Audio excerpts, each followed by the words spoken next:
हम उरांव समुदाय में हम अपना भगवान को धर्मेश बोलते हैं और मुंडा और हो है वो सिंगबोंगा बोलते हैं। उसी तरह संथाल जो है मारंगबुरु बोलते हैं, लेकिन इनका भगवान का क्या नाम है कोई नहीं जानता है। DY चंद्रचूड़ साहब जो चीफ जस्टिस ऑफ इंडिया है, ये स्पष्ट कहते हैं कि high court does not have power to direct changes in scheduled tribe list. मतलब हाई कोर्ट को भी ये पावर नहीं है वो किसी को भी अनुसूचित जाति में डाल सके या अनुसूचित जनजाति में डाल सके। बिल्कुल बिल्कुल, ये हाई कोर्ट को किसी भी तरह से पावर नहीं है कि किसी को अनुसूचित जाति में शामिल या निकाल सकते हैं। हम लोगों ने अंदरूनी तौर पे बहुत लोगों से बात की कि राढ़ सभ्यता है क्या, तो हमें पता चला कि ये बावरी समाज जो है, बावरी जो जाति है जो अभी SC कैटेगरी में आते हैं, उनका ये राढ़ सभ्यता है और उनका कहना है कि ये हमारे सरकारी गजट में भी है कि ये बावरी समाज का राढ़ सभ्यता है। अब बताइए कि रघुनाथ महतो को जिस तरह से उन लोगों ने चुराया, उसी तरह हमको लग रहा है कि राढ़ सभ्यता भी ये चुरा रहे हैं। झारखंड के आंदोलन में आदिवासियों का और मूलवासियों का बड़ा योगदान रहा, इसे नकारा नहीं जा सकता। आपके साथ मैं खड़ा हूँ, आप आंदोलन करिए, राज्य हित में काम करिए, झारखंड हित में काम करिए, साथ में खड़े हैं। लेकिन हक अधिकार का बात होगा, अब मेरा अधिकार छीनने का बात होगा तो हम विरोध करेंगे। कि मैं जिस जगह से आता हूँ चतरा जिले से, उधर भी है महतो कुर्मी लोग बहुत संख्या में। उधर मैं पूछता हूँ लोगों से, कहा दादा क्या विचार हो, तो इनके आदिवासी बने खो, तो वो लोग सीधे कहते हैं अरे हमिन कहाँ आदिवासी है हमारे भाई, उराव मुड़ा सब जुन आदिवासी हिकथिन, हमिन थोड़े आदिवासी है कि हमिन काहे बने जावे आदिवासी झूठो, वो तो नेतवन सबके ड्रामा हो, सीधे बोलते हैं वो लोग।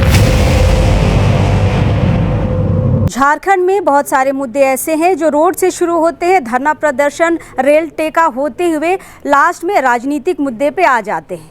आपको पता है कि अभी चुनाव का माहौल है और बहुत सारे ऐसे मुद्दे हैं जो अभी कहीं ना कहीं राजनीतिक हो चले हैं। जैसे हम 1932 का खतियान ले ले, स्थानीय नीति का ले ले, या फिर सरना धर्म कोड का ले ले, या फिर कुर्मी का आदिवासी बनने की मांग को ले ले। आज कहीं ना कहीं रोड से शुरू हुआ ये सारा आंदोलन आज राजनीतिक हो गया है और राजनीतिक होने के साथ साथ अब लोग कोर्ट का दरवाज़ा भी खटखटाना शुरू कर दिए हैं। कुर्मी वाला मसला लंबे समय से चल रहा है। एक पक्ष लगातार आदिवासी बनने की होड़ में है और दूसरा पक्ष लगातार इनके विरोध में सामने आ जाता है। अभी नया अपडेट यह आया है कि हाईकोर्ट ने कुर्मी समाज के द्वारा जो अपील की गई थी कि हमारी जो सुनवाई है उसे स्वीकार किया जाए, इस पे बहस होनी चाहिए, हाईकोर्ट ने इस पे अपनी स्वीकृति दे दी है। और जैसी स्वीकृति मिली है, आदिवासी समाज ने फिर से विरोध के स्वर ऊंचे कर दिए हैं। फिलहाल इस मसले को लेकर प्रेस क्लब में आज एक बैठक भी रखी गई थी और प्रेस कॉन्फ्रेंस भी रखा गया था। कुछ लोग आए हैं जो लगातार, इनको आप कुर्मी समाज का विरोध करते हुए देखेंगे, उनका आदिवासी बनने का ये लगातार विरोध करेंगे, लेकिन तथ्यों के साथ करते हैं। इनके तथ्य आज फिर हम समझेंगे कि आज फिर क्यों ये विरोध कर रहे हैं। फिलहाल शशि पन्ना हमारे साथ है। शशि, लगातार आपको हम लोग देखते हैं कि कुर्मी का जो मांग है आदिवासी बनने का, आप हमेशा पहला दूसरा चेहरा होते हैं जो हमेशा विरोध में लगे रहते हैं। आज कोर्ट का मामला आया है, क्या कहिएगा? राजनीतिक तौर पे तो कुर्मी समाज कहता ही आया है हर मंचों से कि हमें आदिवासी बनाया जाए। आप कोर्ट के पास भी गए हैं, स्वीकार भी कर लिया गया है, आप लोगों की तरफ से क्या विरोध हो रहा है?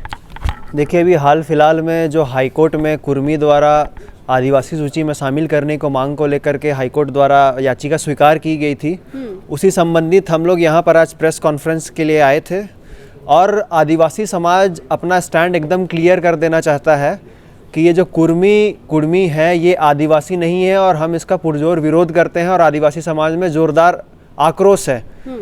तो इनका ये भाषा, संस्कृति, परंपरा, रीति रिवाज कोई भी आदिवासी से मेल नहीं खाता है, बल्कि इतिहासकार कहते हैं कि ये सेंट्रल इंडिया से माइग्रेट करके यहाँ पर छोटा नागपुर और संथाल परगना एरिया में आए हैं।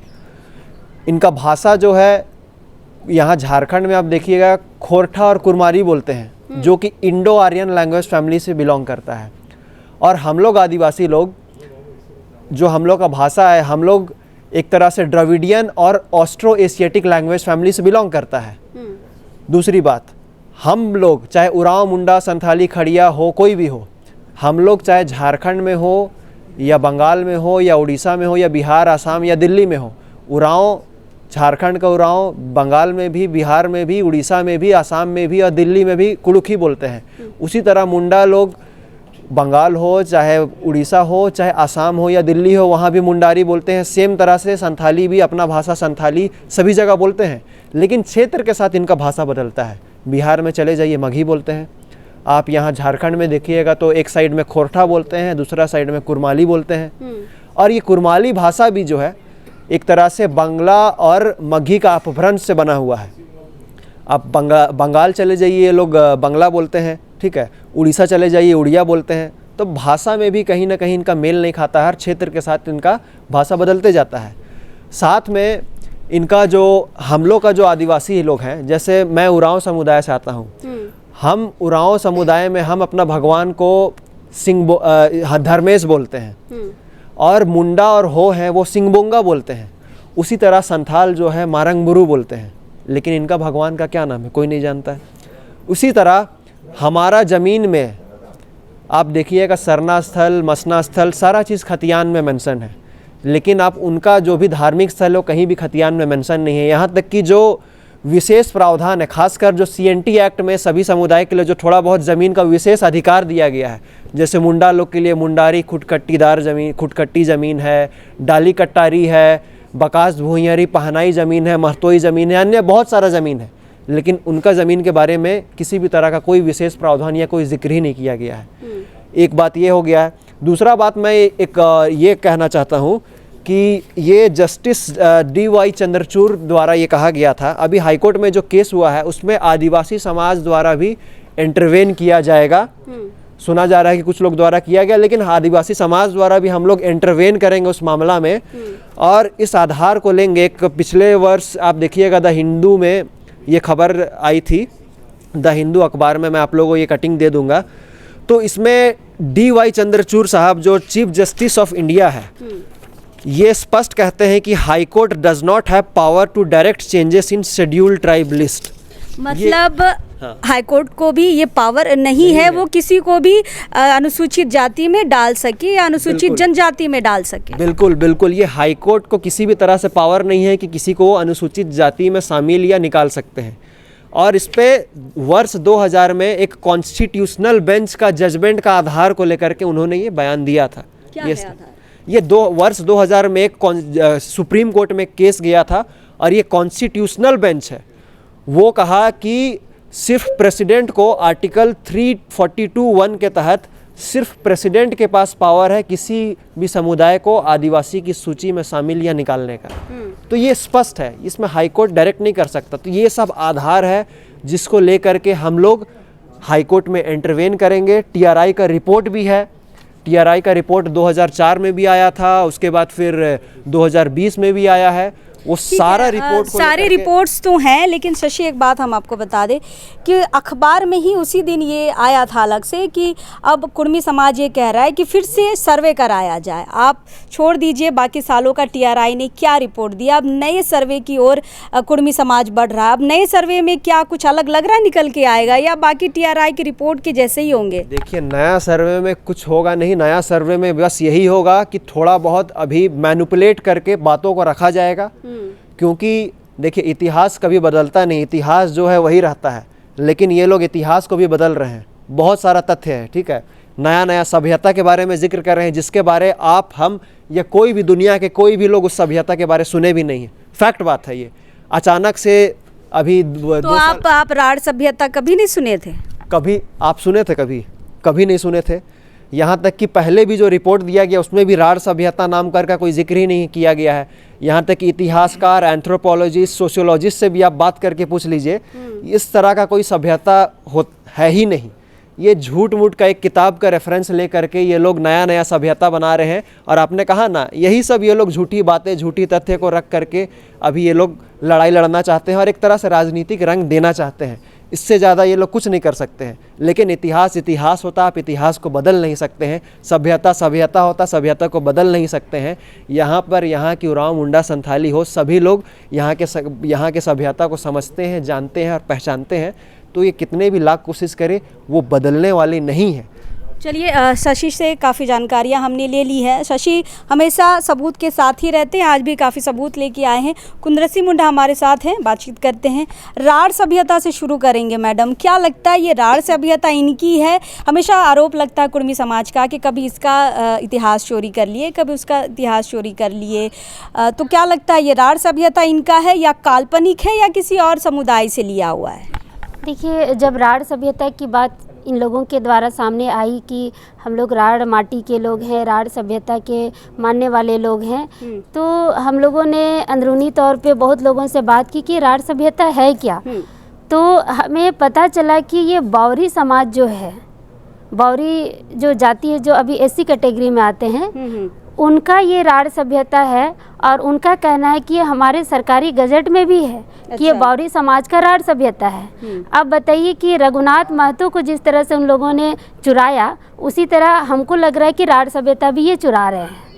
तो कहीं से भी ये अपनी इनकी जो भाषा संस्कृति परंपरा अपनी नहीं है, ये दूसरों से ही लिए हुए लोग हैं और ज़्यादातर ये हिंदू धर्म से जुड़े हुए हैं और अपनी संस्कृति अपनी परंपरा इनके पास नहीं है। ये मूर्ति पूजक हैं, प्रकृति पूजक कहीं से भी नहीं है और जहाँ जहाँ वो रहते हैं वहाँ वहाँ उसी तरह से वो ढल जाते हैं। जो संस्कृति की बात करते हैं, परंपरा की बात करते हैं, तो कई कुर्मी जो हैं उनको देखिएगा जो आदिवासी गांवों में रहते हैं, वो लोग आदिवासी वाला रीति रिवाज कुछ कुछ फॉलो करते हैं। अब तो परिवेश का ये कमाल है, बिल्कुल परिवेश का कमाल है। अब उसी को आधार बनाकर उनके जो अगुआ हैं, जो नेता हैं, उनका कहना है कि हम भी आदिवासी हैं। तो आदिवासी का डेफिनेशन झारखंड हाई कोर्ट को भी बताना होगा कि आदिवासी आखिर कौन है। सुप्रीम कोर्ट ने तो बता ही दिया है, लेकिन अभी जब आदिवासी बनने के लिए जब लोग हाई कोर्ट का दरवाज़ा खटखटा रहे हैं, तो हाई कोर्ट को भी ये क्लियर करना होगा कि यहाँ आदिवासी कौन है, या पूरे देश में जो आदिवासी रहते हैं तो आदिवासी शब्द का मतलब क्या है। फिलहाल अनिल जी हमारे साथ हैं। अनिल जी, हमेशा कुर्मी समाज कहता है कि हम जो है हमारा भी एक टोटमिक है, मतलब जिसको हम लोग कहते हैं कि हमारा टाइटल है, वो हमेशा टोटमिक कुर्मी कहते हैं। इस पे आप लोगों का क्या पक्ष है? वो उनका भी अगर टाइटल है तो वो आदिवासी होने चाहिए ना? सबसे पहले मैं समझाना चाहूँगा कि ये आंदोलन जो चल रहा है कि कुर्मी या कुर्मियों को आदिवासी बनाओ, ये कुछ चंद नेताओं के द्वारा ये माहौल बनाया गया है।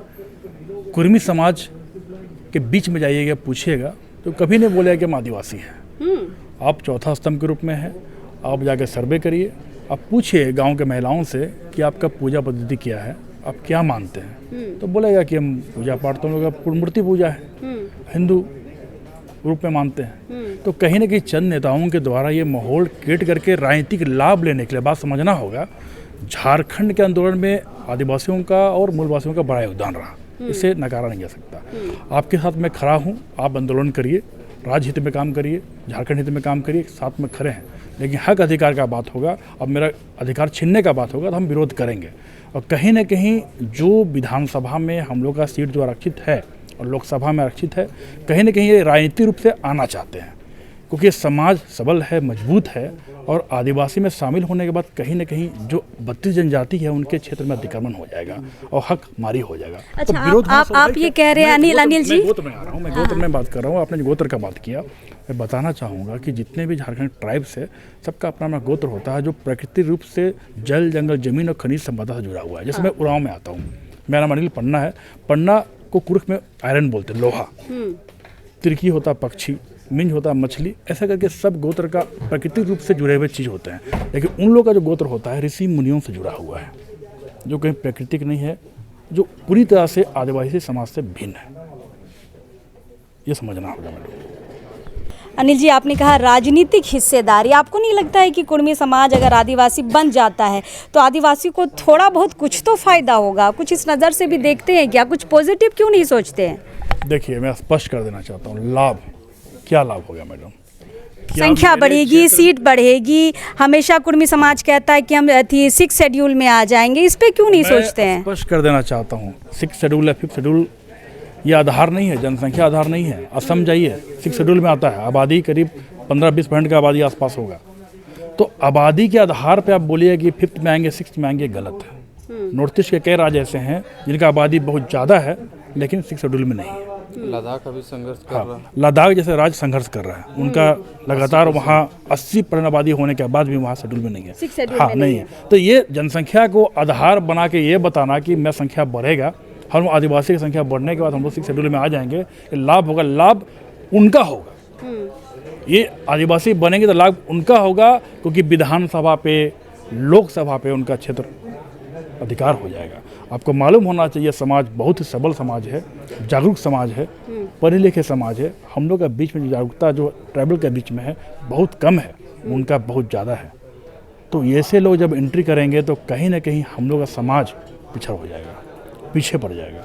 और जब विधानसभा लोकसभा में जो आरक्षण हम लोग का दिया हुआ है, उनका वहाँ एंट्री होने से पूरे क्षेत्र पर अधिकार प्राप्त कर लेंगे। चलिए, ये अनिल पन्ना जी के तर्क हैं। इन्होंने ये कहा कि हमारा जो समाज है वो अभी भी पिछड़ा है, पढ़ाई में, शिक्षा में उतना ज़्यादा नहीं है। शायद इस वजह से हमें कहीं ना कहीं शोषण होना पड़ेगा कुर्मी समाज से। फिलहाल हमारे साथ अमरनाथ लकड़ा जी हैं। अमरनाथ जी, हमेशा आप लोग का विरोध देखते हैं कि जब कुर्मी समाज सामने आता है किसी मैटर को लेकर तब आप लोग विरोध करते हैं। आपका विरोध कंटिन्यू क्यों नहीं रहता है, रुक क्यों जाता है, शांत क्यों हो जाते हैं? ओवर कॉन्फिडेंट में है क्या कि कुर्मी समाज कभी बन ही नहीं पाएगा आदिवासी? क्या लग रहा है? दरअसल जो आप बात कर रहे हैं कुर्मियों में और आदिवासियों में, सबसे पहला अंतर यहीं पे देखने के लिए मिलता है। हम आदिवासी लोग का नेचर ऐसा है कि हम लोग किसी का हक छीनना नहीं चाहते हैं, किसी के ऊपर हम लोग गलत विचार नहीं रखते हैं। इसी वजह से जब वो लोग मांग करते हैं हम लोग उसका विरोध करते हैं, जब वो शांत हो जाते हैं तो हम भी उनका ना किसी तरह से विरोध करते हैं ना हमला करते हैं, क्योंकि ये हमारा नेचर है। लेकिन ये उन लोगों का नेचर नहीं है। यहाँ पे आप साफ देख सकते हैं, उन लोगों का नेचर है लाभ के लिए। जैसे अभी आप बात कर रहे थे कि क्या लाभ होगा, 6 शेड्यूल मिलेगा, फलाना ठिकाना, जो भी चीज़ें हैं, आदिवासी समाज कभी ऐसा नहीं सोचता है कि लाभ के लिए हम ये कर लें, लाभ के लिए हम वो कर लें। नैतिक तौर पे जो सही होता है आदिवासी समाज वही करता है। लेकिन इस समाज में एक्चुअली हम बोलेंगे कुर्मी समाज में भी नहीं, समाज तो ठीक है, क्योंकि मैं जिस जगह से आता हूँ चतरा ज़िले से, उधर भी है महतो कुर्मी लोग बहुत संख्या में। उधर मैं पूछता हूँ लोगों से, कहा दादा क्या विचार हो, तो इनके आदिवासी बने खो, तो वो लोग सीधे कहते हैं अरे हमिन कहाँ आदिवासी है हमारे भाई, उराव मुड़ा सब जुन आदिवासी हिकथिन, हमिन थोड़े आदिवासी है कि हमिन काहे बने जावे आदिवासी झूठो, वो तो नेतवन सबकर ड्रामा हो, सीधे बोलते हैं वो लोग। अच्छा, तो कहने का मतलब है कुर्मी समाज में भी कुछ मौकापरस्त और बदमाश लोग हैं, नेतागिरी जो कर रहे हैं, ये उन लोगों का काम है। झारखंड की पब्लिक को कैसे बांट के यहाँ राजनीतिक शक्ति ना बनने दिया जाए यहाँ के आदिवासी मूलवासियों को, ये सिर्फ और सिर्फ उसी का एक हथकंडा है। जिस तरह से आप देखें मणिपुर में 2 समुदाय को आपस में लड़ा दिया गया, वो समुदाय सदियों से वहाँ साथ में रह रहे थे, लेकिन अभी किसी लोगों के द्वारा, किसी लीडर के द्वारा, किसी पार्टी संगठन के द्वारा इस तरह से उनके बीच में मतभेद कर दिया गया कि शायद अब सदियों तक वो एकजुट नहीं हो पाएंगे। और उसका लाभ किसको मिल रहा है आप जानते हैं, और वहाँ के खदानों को खोदने का, पहाड़ों को खोदने का लाभ किसको मिलेगा वो भी आप जानते हैं। तो झारखंड में भी उसी चीज़ को रिपीट करने की कोशिश करी जा रही है, क्योंकि यहाँ पे उनको राजनीतिक पकड़ नहीं मिल पा रहा है। जब तक यहाँ पे आदिवासी और मूलवासी, यहाँ के जो भी लोग सदान लोग हैं और आदिवासी एकजुट हैं, तब तक उनको लाभ नहीं मिल पा रहा है। तो उसी लाभ को लेने के लिए अमरदा, ये बताइए कि आपने कहा कि कुछ नेता लोग इस तरह का काम कर रहे हैं, लेकिन अब भीड़ बढ़ रही है, उनकी संख्या बढ़ रही है। अब एक बड़ा जमात जो है कुर्मियों का, वो चाह रहा है कि हम आदिवासी बने। तो क्या लग रहा है कि वो 1-2 नेता जो है पूरी भीड़ को कंट्रोल कर रहे हैं और भीड़ समझ नहीं पा रही है सच्चाई? क्या लग रहा है? देखिए, आप किसी को बोलते हैं कि हम 15-15 लाख रुपए हर किसी के खाते में देंगे तो पूरा देश वोट दे देता। क्यों? इंडिविजुअली हर किसी को उस पैसे की ज़रूरत है, हर किसी के जीवन में उस पैसे का बहुत महत्व है। अब यहाँ पे एक समुदाय को यकीन दिलाया जा रहा है कि जितना खनिज है उसके ऊपर जो ज़मीन है CNT का, जिसमें आदिवासी खड़े हैं, किसी को लेने नहीं दे रहे हैं, वो तुम्हारे कब्जे में आ जाएगा। तो सोचिए कितना एक व्यक्ति के हाथ में आएगा। सही बात। ये गणित बहुत आसान है, उन लोगों को समझाया गया है, मतलब दिमाग में डाल दिया गया है बस कि करोड़ों रुपए हर किसी के खाते में जाएंगे। बस उसी पे लोग, बहुत बार क्या होता है ना कि गरीबी, बेरोजगारी, इन सब चीज़ों से जूझने की वजह से और लोगों में जो अशिक्षा है उसकी वजह से, सही और गलत का फ़र्क ना कर पाने की वजह से इस तरह से लोग बातों में आ जाते हैं। लेकिन सत्य तो सत्य होता है। वो बदल नहीं सकता है, चाहे कोई कितना बार भी झूठ बोल ले, सत्य सत्य ही रहेगा। चलिए, सत्य सत्य ही रहता है, ये बात हाईकोर्ट में भी निकल के आए तो शायद ये बात और ज़्यादा क्लियर हो पाए। लगातार हमने कहा कि कुर्मी समाज जो है वो लगातार आदिवासी बनने की मांग कर रहा है, लेकिन आदिवासी समाज जो है लगातार विरोध भी कर रहा है। अभी नया नया, जैसे मैंने स्टार्टिंग में कहा कि हाई कोर्ट ने उनकी पिटीशन को स्वीकार कर लिया है, अब सुनवाई होगी। अब देखना ये होगा कि आदिवासी समाज इस पर किस तरीके से कोर्ट में जवाब दे पाएगा, क्या क्या सबूत दे पाएगा। और जैसे शशि पन्ना ने कहा कि सुप्रीम कोर्ट के जो जज हैं उन्होंने स्वयं ये कहा था कि कोर्ट को ये अधिकार नहीं है कि वह किसी भी समुदाय को, यानी कि आदिवासी समुदाय को, यानी कि अनुसूचित जनजाति या अनुसूचित जाति के लोगों को वो डिफाइन कर पाए कि वो आदिवासी है कि नहीं है। ये पूरा पावर सरकार को है, कोर्ट को यह पावर नहीं है। लेकिन कोर्ट ने यहाँ पे स्वीकृति दी है बहस की। अब देखते हैं दोनों पक्षों से कोर्ट में कैसी बहस होगी, कैसे कैसे सबूत निकल के आएंगे, कैसे कैसे इतिहास का यहाँ पे सबूत दिया जाएगा और नई नई चीज़ें सामने आएंगी। ये तो बहस के बाद पता चलेगा। लेकिन हाँ, यह मुद्दा फिर से अब राजनीतिक तौर पे भी उभर के आया है और कोर्ट के तौर पर भी उभर कर सामने आया है। देखना होगा कि रिजल्ट क्या होता है, क्या इसी तरह से डेट पे डेट जाएगा या फिर इसका जो फैसला है वो कोर्ट के माध्यम से अब सामने आएगा। हम हैं इस प्रेस क्लब में, देखते हैं इस मुद्दे पर और किसी और से बातचीत हो पाए। लेकिन अब इस वक्त के लिए जोहार रहेगा।